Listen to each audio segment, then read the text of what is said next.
Okay, so picture this. For 40 long years, a nation has been wandering in the wilderness. An entire generation is gone, lost to unbelief. Now their children are standing right on the edge of the promised land. So the big question is, are they actually ready to go in and claim it? These next few chapters in the book of Numbers, well, they're like the final critical checklist before they step into their destiny. So, to figure out if they're ready, we're going to walk through that very prep list. We'll start with a huge moment of crisis that leads to purification, and then we'll see how they get this new generation organized. After that, we'll dive into how they establish justice and new leadership, set the rhythm for their entire national life, and finally, really drill down on why personal integrity matters so much. Let's get into it. First up, sin, zeal, and covenant. Just when the finish line is in sight, the whole nation faces this incredibly intense and harsh purification. You have to understand, the stakes could not be any higher. Think about the timing here for a second. They are literally camped right across the river from the land they've been promised for decades. And it's right here, at this final stage, that they fall into a completely devastating trap. It all starts with sexual immorality with Moabite women, but it quickly snowballs into full-blown idolatry, bowing down to a foreign god named Baal.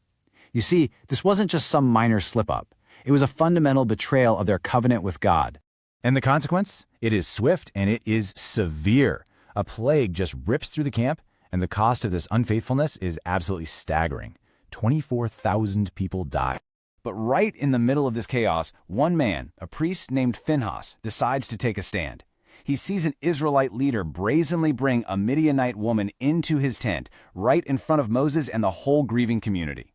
Phinehas, filled with what the text calls a righteous zeal, grabs a spear and puts a shocking, dramatic end to this public act of defiance. And with that one decisive act, the plague stops dead in its tracks.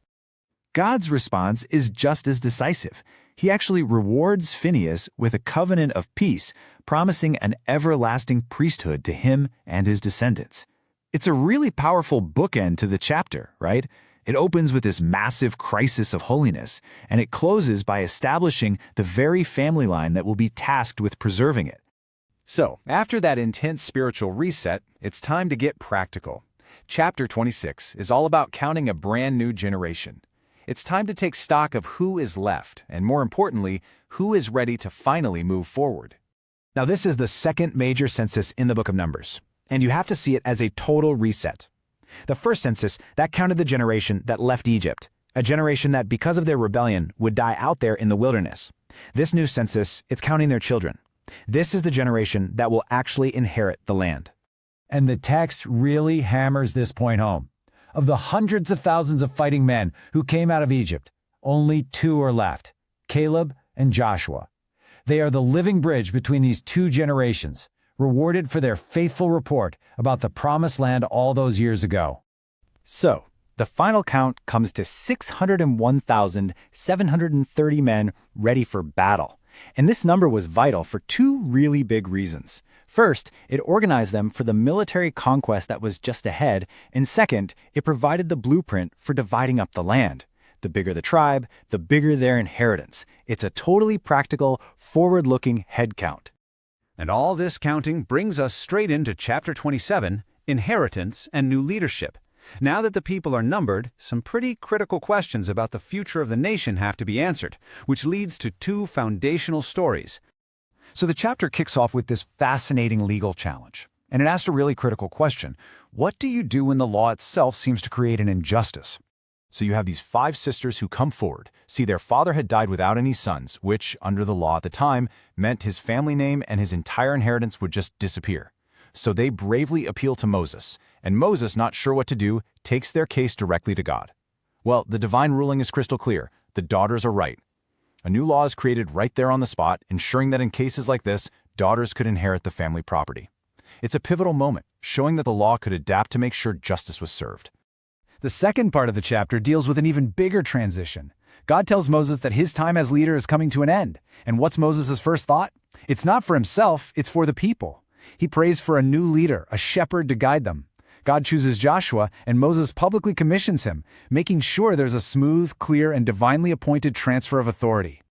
Okay, so they've got their social structure and their leadership sorted out. Now the focus shifts to the spiritual heartbeat of the nation. Chapters 28 and 29 lay out this incredibly detailed rhythm of worship, designed to structure all of national life around God. Chapter 28 is all about creating this constant, steady drumbeat of worship. I mean, there were offerings every single day, morning and evening. Then, there were special offerings every week on the Sabbath, every month at the new moon, and, of course, annually for the key festivals.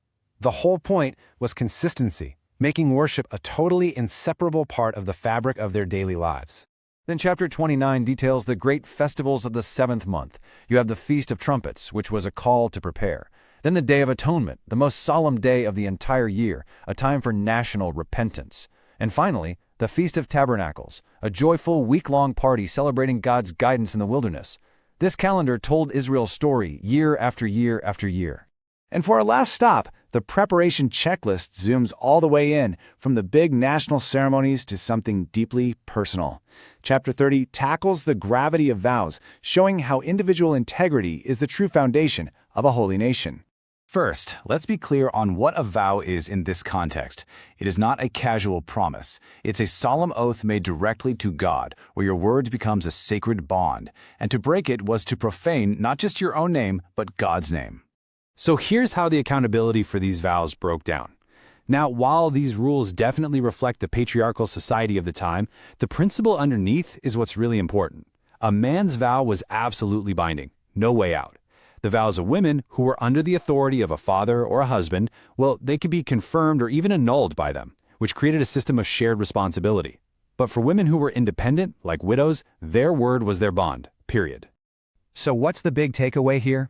It's that your personal word had public weight. It mattered. Holiness wasn't just about showing up for the big festivals. It was about the integrity of the promises you made in your everyday life. And there you have it. Our checklist is complete. Every single step was absolutely essential. The nation was purified from its sin, it was organized for the future, it was given just laws and new leadership, it was centered on a rhythm of worship, and it was all built on a foundation of personal integrity. After all of this, they were finally ready. And that leaves us with one final thought. This ancient text lays out this really comprehensive plan for preparing a nation for its destiny, a plan that involved spiritual cleansing, social justice, and a deep personal commitment. It kind of makes you wonder, doesn't it? What are the essential preparations for the promises we're hoping to step into in our own lives?